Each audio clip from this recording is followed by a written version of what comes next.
Good afternoon, everyone. Welcome back to Jimbo's Garage. Well, last month was a handrail kick. I did a whole bunch of different handrails. It looks like this month is going to be custom gate month. I've got 3 or 4 different types of gates, interesting ones, some stuff that I've never really done before, and I think they're going to be fun and interesting to watch to see these different gates being built. The first one here we're going to be doing today is a arched gate out of 2-inch square tube. It's going to have 1x6 tongue and groove cedar with a nice dark stain as an insert to the inside of this gate. It's going to be a great little build. Let's get started on today's video.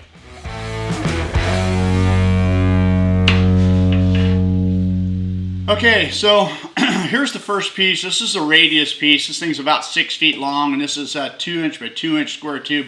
At least that's what it started out being before we put the radius in. You may have heard me talk in one of my previous videos. I had made an arched gate, and when they go to create the radius or the arch for this, it smashes and flattens out the tubing, and that makes it difficult to put the side and bottom rails on it, at least the side rails anyway. You have a difference. This thing started out at 2 inches by 2 inches, and now after being rolled, it's about 1 5/8 by 2 3/8.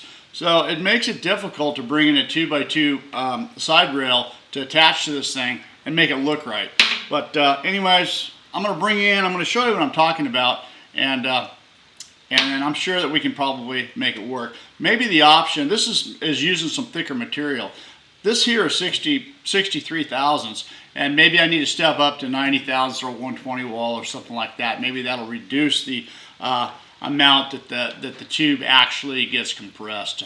Anyways, I'm gonna bring you in. I'll show you what I'm talking about, and we'll get you.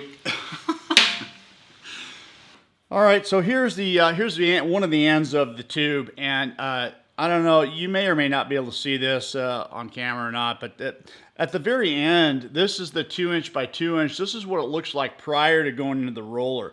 And you can see that this part, from this part moving forward, is where the radius actually begins. Now, can you see the difference here? This is 2-inch, and then this is smashed down to about 1 5/8, maybe 1 3/4 right here. And then on the width part, it's about 2 3/8, this way. And I don't know, it's going to make it hard to tie in this side rail, but I'm sure that we'll make it work. All right, so I took my time to be sure I got the right angle, and it looks like 30 degrees was the angle that was going to work for this. So before I got started cutting everything out, I just changed the blade out on the welder zip cutter right here, and then started cutting away. You know, the last thing I want to do is make a mistake right here. This thing has been pre-bent, and I paid a pretty good chunk of money for this pre-bent piece, and I definitely don't want to make any mistakes. So, hopefully this is going to work out just right. There might be a little bit of gap to fill, but that's okay. We can get that done. All right, you can see with the angle of the 30 degrees, while I was cutting this out, I went ahead and cut the posts out as well. So we've got the side rails to the gate, and then we also have the post that's going to be mounted to the wall that the gate is going to be hung from. Once I did that, flipped it over to a 45-degree angle and cut out the bottom part of the gate, and we're ready to get started welding. Okay, so we're going to start welding this gate together, but before we do, I want to talk a little bit about the newest, latest, and greatest machine from HTP. This is the HTP MIG 200i with Easy Set. This is a MIG-only machine with synergic and manual MIG. I'm going to bring you in, we'll take a look at the faceplate, we'll go over the settings, and then we'll start doing some welding. Okay, so here's the front face of the machine, and it is fairly simple, as you can see. There's not a lot of adjustments. We'll go over that. We'll start on this side right here with the select mode. This is the 2T or 4T position. We're going to be operating off the 2T position, which is going to be on the top. The next button over is the Easy Set button. So this here is the selection you have is 24 thousandths, 30 thousandths, and 35 thousandths wire. And all you do is push the button to the corresponding wire diameter that you're using. In this case, I'm using 30 thousandths, so we're going to set it right there. That is the yellow setting. We are in synergic MIG. If you wanted manual MIG, if you're using a different wire other than 24, 30, or 35 thousandths, I don't know, maybe silicon bronze or stainless or I don't know, aluminum or something like that, you would set this to the manual MIG, and that gives you this black setting here on both sides. You'll be able to set your voltage and your wire feed speed accordingly on that. So we'll go back to the 30 thousandths, and so with the 30 thousandths, you're going to set this thing top dead center at 12 noon, and then I'm running about 16 gauge, just 63 thousandths, so it's right around 16 gauge, and so there's a little bit of adjustment in the 16 gauge range, the same with the 18 and the 20 or 24. So we're going to just go ahead and set this thing right about in the center of the 16 gauge. And that's really all there is to it. Down here is you got an inch, which is a feed. If you wanted to just, if you're changing your spool of wire or whatever, if you want to push this, it just feeds the wire through automatically. Purge is telling you to check the purge of your gas if you want. That's pretty much it. And if you wanted to change the start speed percentage, the machine is currently set at about 35% start speed. If you wanted to manually change that, you would push these two buttons right here and adjust this to 70, 80% or whatever you want to set it at. But it's currently set at 35. We're going to leave it there. So pretty much that's it. Easy set, 30 thousandths, gauge of material you're using, and let's start welding. All right, so here I am starting to put things together, and this is the first crack at the new HTP 200i. And, you know, so far so good. I'm really liking the way things are working with the machine. I'm still getting the settings figured out, but I am getting it done. You can see that I do have some gaps right here, and the gaps are getting kind of big, and so I am having to take my time. This is some really thin material, and do some stitch welding, and that worked out pretty good, but I wanted to try something a little bit different. And so I grabbed some filler rod. This is some 1/8 inch thick filler rod. You know, I don't know. I've never done this before. I just thought maybe this would be helpful, you know, in filling those gaps in. And it worked pretty good here. You know, I tried it here. This is another big gap, and you know, tried to use it in here. This worked pretty good here. So you know, I guess if you've never done it, I've never done it. This is the first time. It's okay. But here I had a little bit of a problem. You know, I filled it in, and then I went over the top to try to blend it all in, and I blew a big hole right there, so I just filled it in again with some more filler rod. You know, it doesn't really matter. This is going to get all ground down, and you're never going to see it anyway, but I just wanted to try something a little different. Okay, so if you remember me talking earlier in the video about the disadvantage of having a rolled or a radius top right here, you know, out of the roller, it's a little bit wider here, a little bit narrower here. And I knew I was going to have this problem, so I made it flush to the front side, because this is the bottom side is the front side, and this is where the wood is, and it's going to be on the front of the house. There's not going to be any problem. It's going to look real nice. I knew I was going to have this problem on the back side. We were going to have a considerable gap right here. There's about 3/8 of an inch difference right here. So let me show you what I'm going to do to solve that problem. I'm not too worried about the backside. There's going to be shed up against the backside of this, so it's going to be completely hidden. But we're going to fix this up pretty nice, so it's really not going to be that noticeable. Let me bring you in and show you what I'm going to do. Okay, so here's the gap right here. Again, about 3/8 of an inch here, and just a little less, about 3/16 over here on this side. And so what I've got here is a piece of 2" by 1/8 inch flat bar stock that I've trimmed up to just kind of fit on this angle right here. And so what I'm going to do is I'm going to go ahead and just stick this right in here, right about like that. And I'm going to go ahead and weld it all the way around. And then I'm going to go take the grinder and grind and feather everything all in. It really won't be that noticeable. I'm going to go ahead and do that on both sides. So let's go ahead and get started. Okay, one thing I want to talk about is we're operating off the brand new HTP 200i here. And like the Invertig 221, when it's operating, it is super quiet, the machine. You know, you can hear it run, but barely. This machine right here is on right now. You can't even hear it run at all.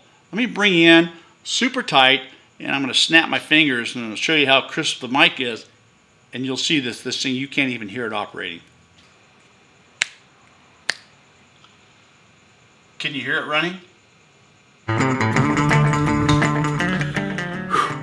ridiculous. Can you tell it's hot? I'm literally sweating right now. Typical Southern California. All right, so this is the beauty about the Easy Set right here. You know, right now I'm currently welding about 60 thousandths material. It's just somewhere right about 16 gauge. I've got the dial set right on the bubble between 14 and 16 gauge. That seems to be working really good. But since this the part that we're welding in right now is 1/8 of an inch thick, all I'm going to do is just slide this thing right over to about 1/8 of an inch, right between 14 and 1/8 of an inch thick material on the yellow dial, and that's all it takes. From there to there. And it'll be a perfect setting. All right, so this is the little piece right here. I'm just getting the thing welded in all the way around, you know, and you know, just I gotta say, just a simple little adjustment with this the 200i right here, and man, it's sweet. That thing really works nice. Once I got everything all welded out, and then it's time to start feathering everything in. You know, it took a little bit of work with the grinder, but you know what? I ultimately got it, and that's what it looks like. So I went ahead and just finished all the rest of the grinding out. You know, I like to, like you guys know, you know, if you watch my other videos, you've seen that I like to, you know, grind everything nice and smooth. It just gives it that good look. I've got some good penetration. I've never had any problems with these welds breaking or coming apart. And, you know, so it's just a lot of grinding to get it to where it is, to where it looks nice. You know, it is going to be painted black, and that's the beauty about this. If you have any mistakes at all, you know, you can just get in there and the black paint kind of hides everything. But I'm trying to clean everything up as best I can right here. A lot of grinding to get everything just where it needs to be. But, you know, ultimately, I got it done. Now, this is some 3/4 inch by 1/8 inch flat bar stock, and I'm having to put this around the whole perimeter of the gate. Now, this is the outside of the gate, and this is what's going to hold the wood in place. And you can see that, you know, just getting the 3 sides, the bottom, and now these will be the 2 sides cut and put on. And you can see I'm using these little mag squares. They hold everything perfectly flush to the front of the gate, and that's just what I needed to do. And just with, you know, a couple tacks and welds about 1 inch long, about every foot apart or so, is all you really need. There's no structural value for this. This is just holding, you know, the wood in place. So I found that I've done a couple of these, and I found that this works out the best. So far, so good with the 200i. Everything is smooth. I like it. You guys may have seen me do this before on another radius gate. I have to make a radius with this flat bar stock, and so I just put a cut about every 6 inches apart. And, you know, to create that radius, it's going to fit right inside. And then just smoothing a little bit up on the Burr King, and you can see how it's just really a nice fit right on the inside right there. Again, you can't have enough of these mag squares. These things are really handy. Pretty inexpensive. They're a nice handy tool to have. Now this is, I've got this about every 6 inches apart, you know, and for the radius part, I just wanted to be sure everything's in there nice and tight. I just go around and grind everything flat. You know, all those welds off nice and flat. Again, you know, the paint, it's a beautiful thing. Black, it just hides anything there. So this is gonna look nice when it's all painted up. This is the wood that we're using here. The contractor had it purchased and had it stained, and all I needed to do is pick it up and get it over here and get it placed in. Now this stuff here is cedar, and it is one side of it smooth, the other side of it's rough. We are using the smooth side to the front side, and you can see once everything is in place right here, I got everything in place and fitting the way I wanted it to. I've numbered all the boards, and now I've got to take it out. Once I know everything is fitting and is looking good, then we'll get these things out. I got to get some paint on it, and there it is. I've got it painted, and so one of the last things I got to do right here is get the hinges and the hardware mounted up. And that's what I'm doing right here. Now, these hinges are regular 4-inch hinges or 3/16 of an inch. I use different size hinges for different size gates. This is totally adequate for what I'm using right here. Good support. And there is no, you know, length or distance between the top and bottom. I just put everything right at about 7 inches top and bottom on that side. And if you guys have done anything like this before and you put latches on gates, I don't know what it is, but they got to come up with something a little bit different. But the bar part of the latch always extends out farther than what your tube is, and so I've always got to put this little tab on there to support it. And so once I got everything where it needed to be, I just welded it out and, of course, dabbed in the holes this time. I think on my last gate I didn't do that. But anyways, got everything all painted up, got the hardware on, and got the boards tucked into place right here. And so far, so good. It's looking pretty good. And the last thing to do is this is some 3/4 inch angle iron. And this is what's going to hold the wood in place. And I'm going to do the same thing with this. And this is on the back side, obviously. And I'm going to run it all the way around the perimeter, and that's what's going to hold it in place. Now, I'm attaching it with some self-tapping metal screws just in case we need to remove these, the back of this to replace the boards at any time. We'll just need to remove the screws and the boards will come right out. It's a pretty handy system. It seems to be working pretty well. I've done a couple like this now. You know, at one time I thought that I needed to put a support across the center here to keep the boards nice and flat, but you know what? Everything stayed nice and true, nice and flat, and nice and flush. That tongue and groove and just the way it worked was really a smooth deal. And you can see here's the radius for the top. I basically did the same thing, just put a little notch about every 6 inches apart and created that radius and got everything all anchored in there. And I got to say, that turned out pretty good. I've never used this wood before, but there it is. The gate is complete and ready for installation. Turned out really nice. Looks really good. I hope you guys enjoyed this video. Don't forget to follow me on Instagram. Check out my website, JIMBO'sGarage.com. Thanks for watching. Don't forget to rate, comment, subscribe for more. See you next time on Jimbo's Garage.